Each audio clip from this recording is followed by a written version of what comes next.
Hello, U.S. History students, and welcome to Unit 9, Lesson 1, The Administrations of Nixon, Ford, and Carter. By the late 1960s, many American citizens had it with American foreign and domestic affairs. The post-World War II economic boom of the 50s and 60s is starting to come to an end. The American reputation in the world has been heavily damaged by the failure of the Vietnam War. And then here at home, anti-Vietnam War protests, hippie counterculture, and liberal government programs such as Johnson's Great Society has led many citizens to believe that America is both headed for moral decay and economic collapse. When Johnson announces that he will not accept nor will he seek another term as president in 1968, Richard Nixon wins in a pretty big majority. And the reason for that is the turnout of a group of people we call the silent majority. And there's no real number on how many people are in this group.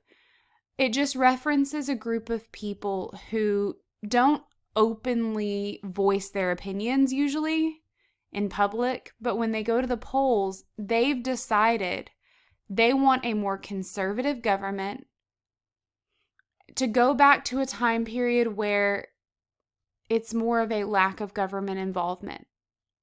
They feel as though that's the right direction America needs to go. And Nixon has some good ideas for domestic policy or policies here at home. He's very much a conservative, which is the complete opposite of what a lot of people see Johnson as. And he believes in a limited role for the national government. He's a very laissez-faire or lack of government involvement kind of guy. When he comes into office, he tries to reduce or get rid of completely a lot of Johnson's Great Society programs because he just believes that that's way too much government involvement and the people don't need that. He also believes that states should have more control over how money for welfare programs are spent. The reason for this is because he sees it more as a state's role, because the states know more what their people need than the federal government does. So therefore, they should have the opportunity to decide how that money is spent. By the late 60s, the South is becoming more and more conservative due to a lot of more military bases and corporate headquarters, relocating of retirees, and frustration by whites over civil rights. This is a time period that we call moving to the Sun Belt. The Sun Belt is here on our map, the 37th parallel, which is basically Oklahoma South. Or Virginia South. Nixon seizes the opportunity to attract Southerners to the Republican Party by opposing new civil rights policies because white people in the South are really frustrated about civil rights at this point, and cutting government spending. The South is notoriously conservative. The reason that these people are moving south at this point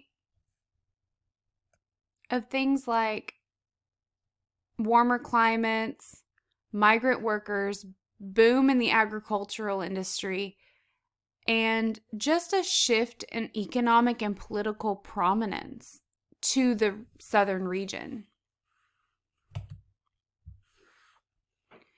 In his foreign policy, which is how President Nixon handled overseas affairs, he really changes the face of American foreign policy.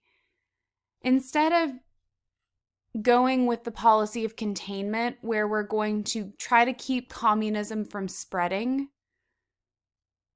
he increases Cold War. Nixon creates a policy of what we call détente, which is an easing of tensions.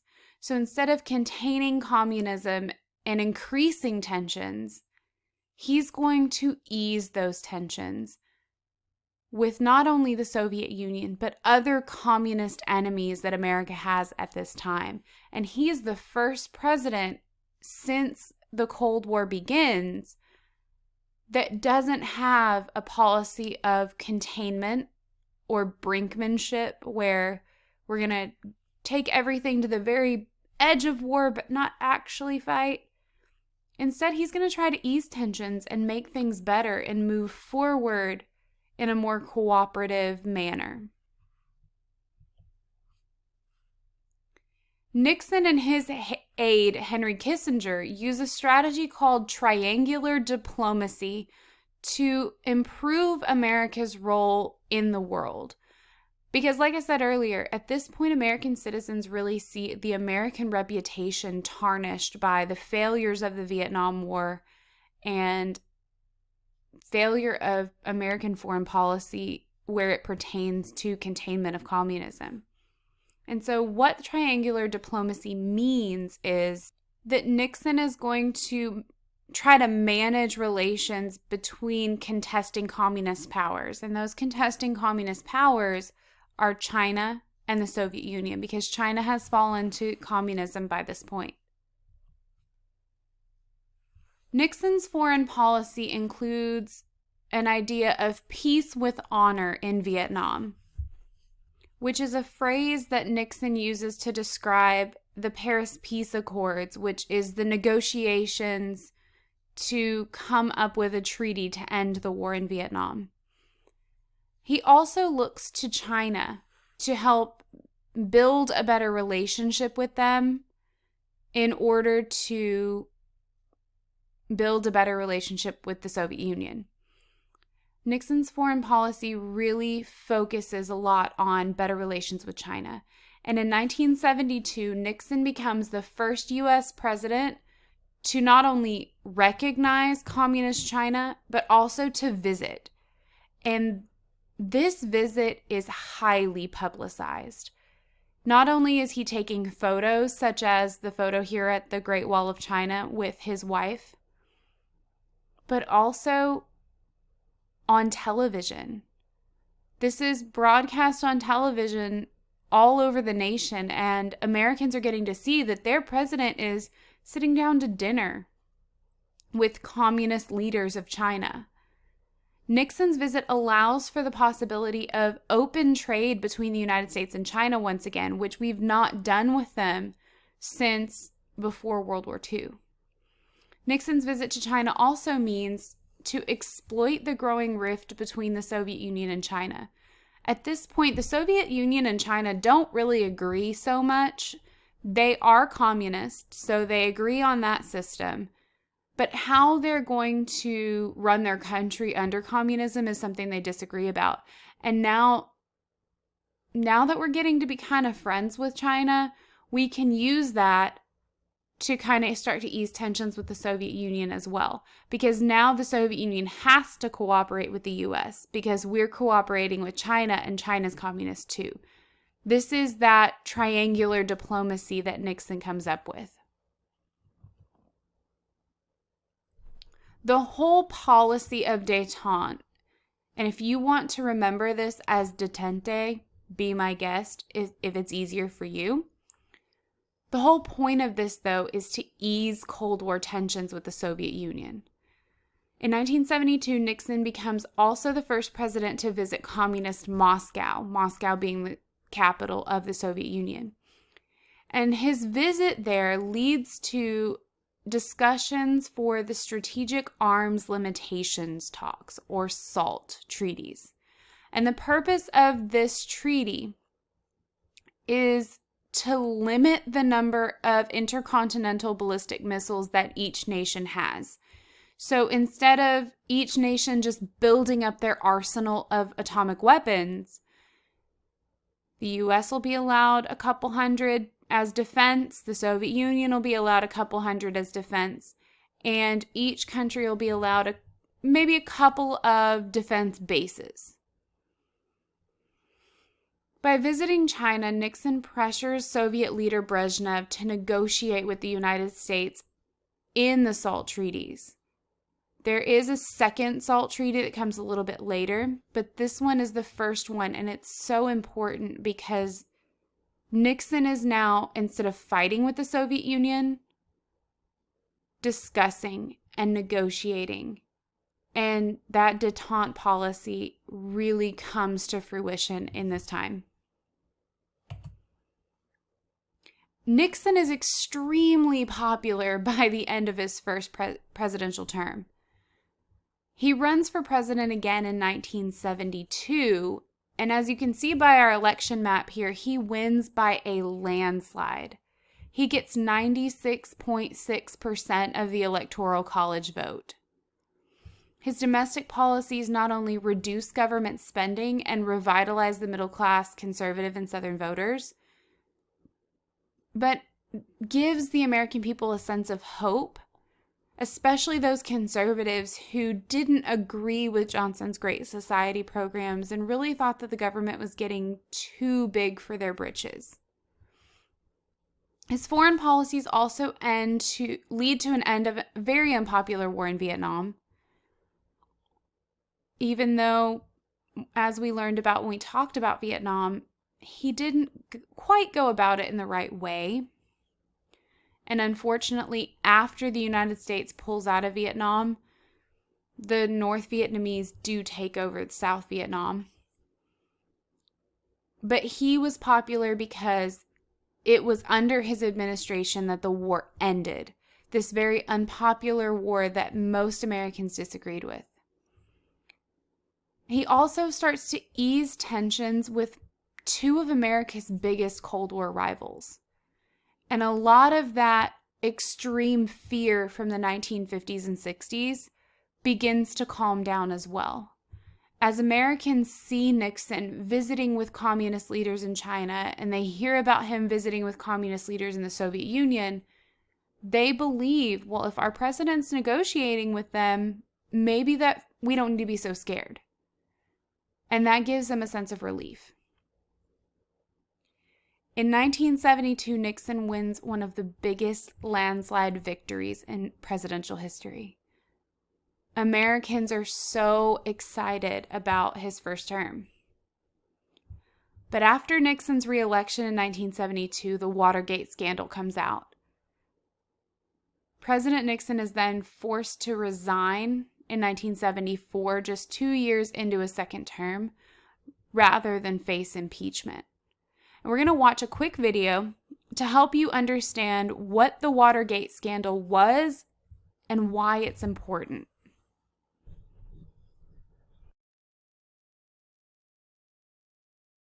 Watergate in 1 minute? Are you kidding me? Watergate is a scandal in American history that resulted in the downfall and eventual resignation of Richard Milhouse Nixon. Richard Nixon ran for his second term in 1972, and he did not want to lose. He lost in 1960 to JFK. He won in a squeaker in 1968, so 1972 was going to be different. And he had a bunch of people that worked for him, and their nicknames, aptly enough, were the Creeps, the Committee to Re-elect the President. And basically what occurred is, whether Nixon knew in the beginning or not, I don't know, but it was a plan to infiltrate the Democratic offices at the Watergate Hotel, to basically steal their stuff, to find the nitty-gritty, to find the dirt, and to win the election. Unfortunately, the burglars were caught, and even though Nixon trounced in 1972 and won that re-election, it was after that election, through the trials of these burglars, where it became known that they were working for the White House. The Watergate scandal is really about a cover-up rather than the actual burglary, and whether or not Nixon was using his powers in the office of the presidency to basically hide this scandal. When it came known that Nixon had recorded many things in the White House, there was a subpoena issued for these tapes. Nixon refused to give those tapes over, claiming executive privilege. This became the trial, Nixon versus United States, where unanimous court forced him to give those tapes over. And this is the magic words right here: nobody, Mr. President, is above the law and the Constitution. When Nixon had to give those tapes over, he knew the gig was up, so he quit. He got out of town. So there you go, guys. Now you know a little bit about Watergate. Check out a longer video down below to grow your brain 10 times its size, and we'll see you guys next time you press my buttons, and where attention goes, energy flows. All right, so essentially, we've come down to Nixon's people were stealing the stuff of the other party, kind of spying on them. Nixon basically said, I don't know anything about this, but it came out that he did. And then he refused to provide tapes that the government said, you got to give us this evidence, because Nixon recorded everything. And he was like, no, I'm the president. I don't got to do that. Well, they were like, yeah, Mr. President, you got to do that. So when he turned over the tapes, it turned out there was a part missing. It had been erased. And he was very likely going to be impeached or removed from. Impeached means he's convicted of the charges and then removed from office. And instead of facing that scandal, he quit. It's very, very logical that Nixon would have been removed from office had he stayed. When the president left, there's a lot of stuff that's really going on. And now all of a sudden, the president leaves, he resigns, he quits. Some of these issues in the late 70s were Americans really distrust their government. They did before Nixon because of the Vietnam War, and because it came out that while on one front, the government's saying, oh, no, we're doing great, we've never lost a battle in Vietnam, everything's fine, to, oh, no, there's really a bunch of chaos and we're really losing.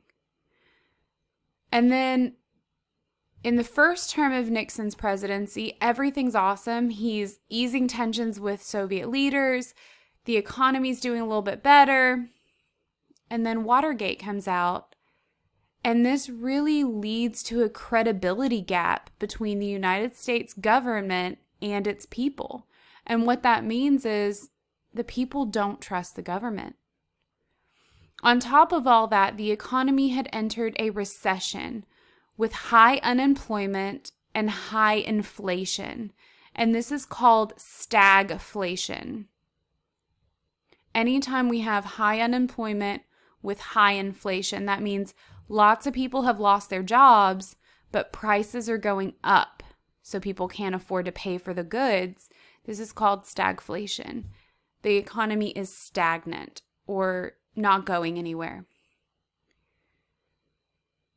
We've seen a decline of our reputation in the world because of the Vietnam War. Most of the world sees us in a poor view. And then a series of presidents after Nixon, so Ford and Carter, failed to inspire a sense of hope among the American people. And this is where we leave off in the 1970s as we enter the decade of the 80s. Now we're going to look at the presidencies of Gerald Ford and Jimmy Carter to give you a better understanding of exactly what's going on in their administrations that's going to lead to that failed attempt to inspire hope in the American people. When Nixon resigns, his vice president takes over, and his vice president at the time is Gerald Ford. Ford had been seen as an honest man, and he hopes to move America past the Watergate scandal. He feels as though the American people have been through enough, and it's time to move forward. But when he comes into office, everybody's asking him questions about a potential criminal impeachment trial of Richard Nixon. Or I'm sorry, not an impeachment trial, but a criminal trial, bringing him up on charges for this crime that he's committed. So in September of 74, Ford officially pardons Nixon of any crimes related to Watergate. And that basically means that Gerald Ford, as president, has just forgiven Richard Nixon for any crimes related to Watergate.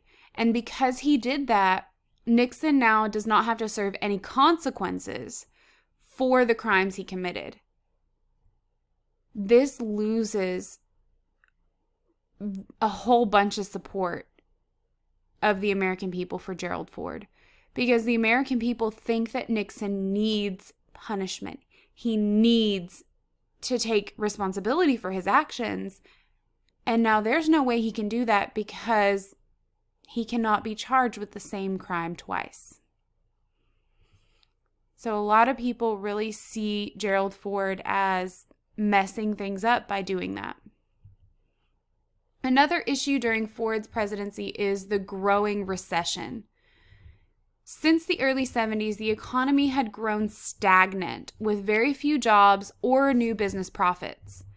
Inflation and interest rates and unemployment are all going up. So prices are going up, interest rates are going up, which means that a lot of people can't afford loans to start new businesses or buy homes.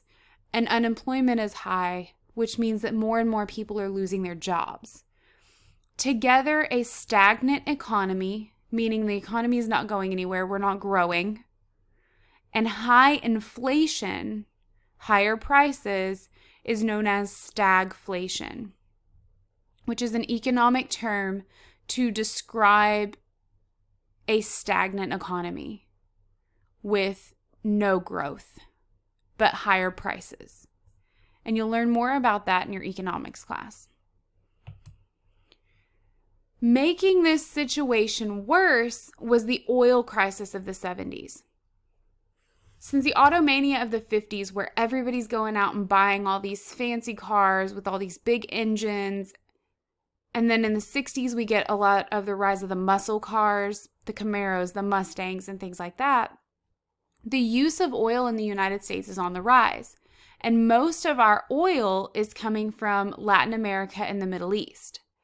So in 1960, the oil-rich nations of those regions formed the Organization of Petroleum Exporting Countries, or OPEC.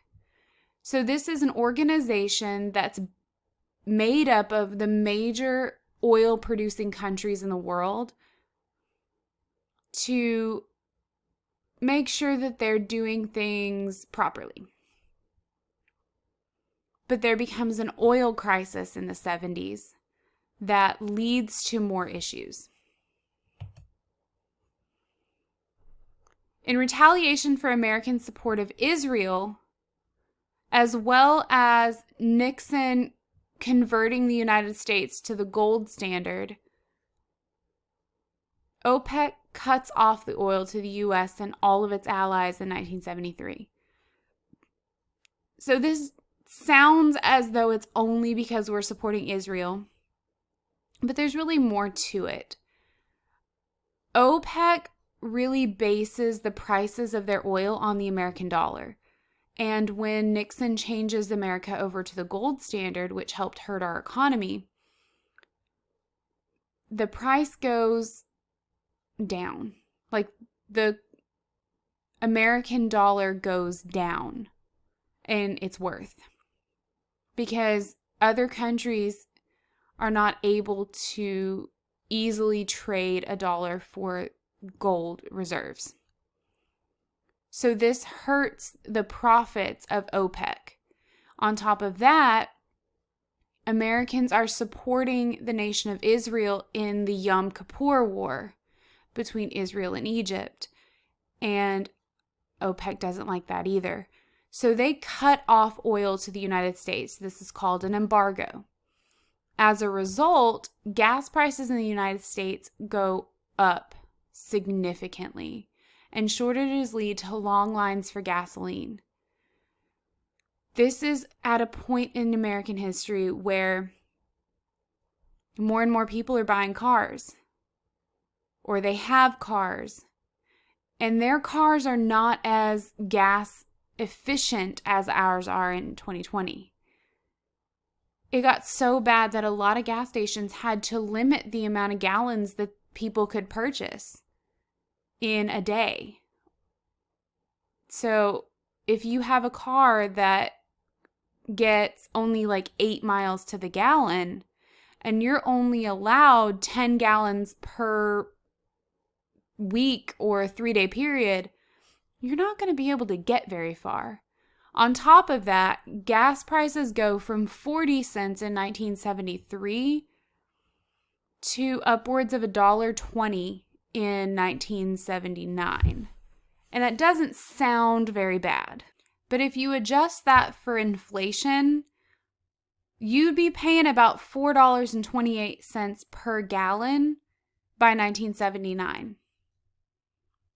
That's a lot for a gallon of gas. We would complain about that today. Ford had no answer for stagflation or the gas crisis.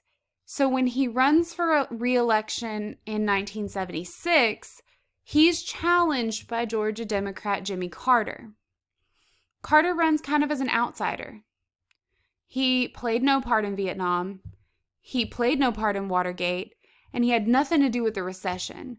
So Americans see him kind of as a breath of fresh air. He wasn't involved in all the things that are making Americans distrust the government.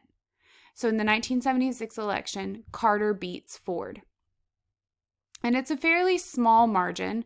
Carter gets 55.2% of the Electoral College votes, where Ford gets 44.6%. So it's pretty close, but Carter wins out. As president, Carter tries to attack the energy crisis, stagflation, and the recession, so the economic issues. However, none of his efforts really work. Inflation hits 14%, interest rates near 20%, and a new oil embargo in 1979 just makes gas prices go up even more. And so prices are going up, interest rates are going up, so people can't afford to buy goods, and now they can't afford to get loans to buy a business, improve upon a business, or buy a home. And now gas prices are going up even more. So through his best efforts, Carter's issues just keep rising. In his foreign policy, so how he addresses overseas issues, Carter enters office committed to making human rights the basis of U.S. foreign policy. He stops giving foreign governments support who violate those human rights, meaning he's not going to support any government that's doing anything like genocide, where they're killing their own people or things like that.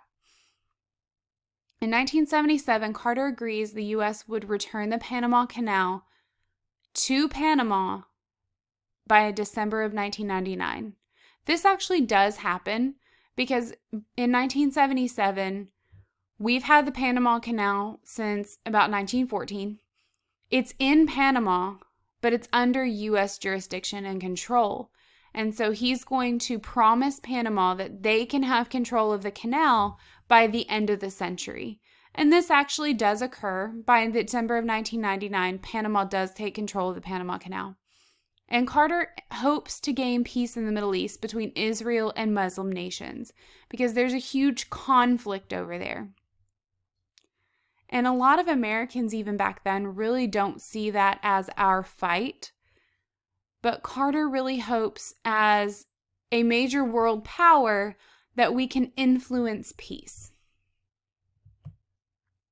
Since its creation in 1947, Israel is attacked by Muslims in the 40s, in the 60s, and in the 70s. Because after World War II, the UN believes that the Jewish people who've suffered these atrocities in the Holocaust need a home. They need a place to call their homeland. And Jerusalem is the Christian homeland. It's also the homeland of the Muslims. And the Palestinians had already been living in the region of Israel. So essentially, we took land and gave it to the Jewish people that didn't belong to us. And so a lot of people got really, really angry, and there was a lot of tension in that region, and still is today in many cases. By the late 1970s, Egypt appeared ready to recognize Israel in exchange for the return of land in what we call the Sinai Peninsula. The Sinai Peninsula is the area of land on our map here that's shaded green and red. Israel believes it belongs to them. Egypt believes it belongs to them. And so there's a huge conflict called the 6-Day War. And the fight is really over control of that area, which had belonged to Egypt for centuries, but also control of the Suez Canal, which is in that area. And the Suez Canal is a waterway between the Mediterranean Sea and the Gulf of Suez, which leads to the Red Sea. So it's a transportation route.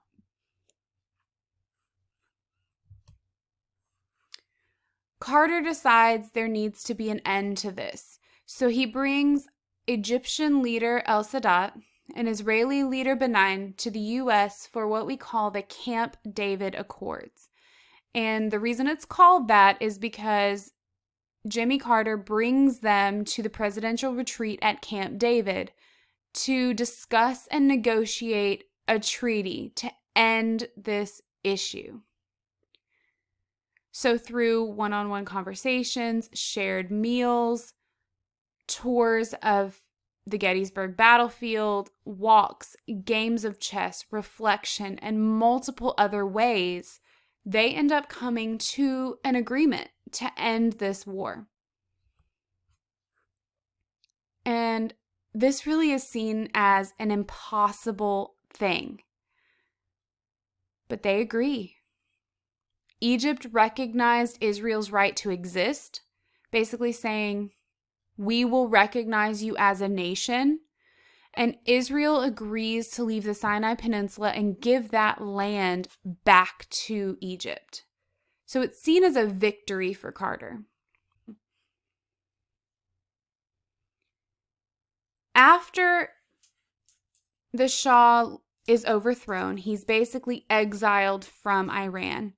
And he goes to, I believe it's Egypt first, but he has cancer and Egypt doesn't have the technology to treat him. So at this point, he turns to the United States and we grant him asylum, recognizing him as the rightful leader of Iran. This makes Iranians furious. They're so angry because they believe the Shah was doing horrible things. And now the Americans are supporting him, and they don't see that as okay. So Iranians seize the U.S. Embassy and capture 52 American hostages. This becomes known as the Iran hostage crisis. Carter tries to negotiate.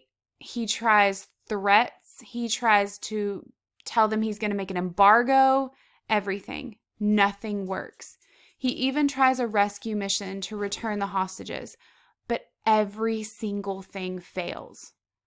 The Iranians are furious with our government.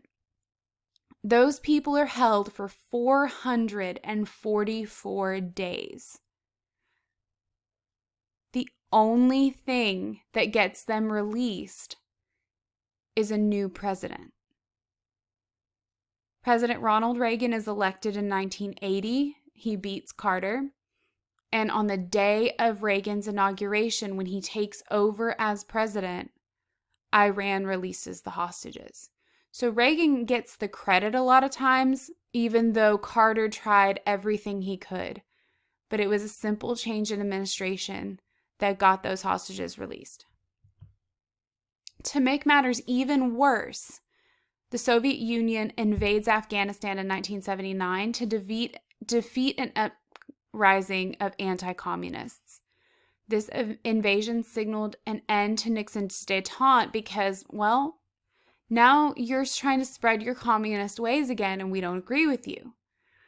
So détente ends with the USSR and the United States at war. Another proxy war, but again, those easing of tensions are over for the time being.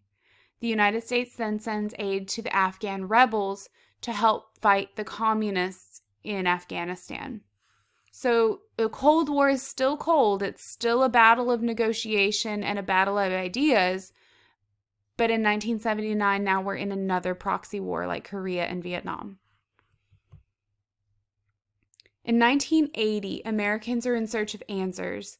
They're in search of hope, and they elect Ronald Reagan as their president in a 90.9% electoral college win. All of those red states were voting for Reagan. So by 1980, the U.S. seemed to be losing its place as the top nation in the world. The 70s represent an era of failure in the Cold War, new problems in the Middle East. Social protests and counterculture seem to really divide liberals and conservatives. Stagflation and the economic recession are growing worse, not better, despite the best efforts of the administrations. And the failures of Johnson, Nixon, Ford, and Carter leave the American people in search of optimism, hope. They want strong leadership, and they want conservative policies. They want to believe in the government again after they've been let down so many times. This brings us to the end of Unit 9, Lesson 1, and I hope you have a great day.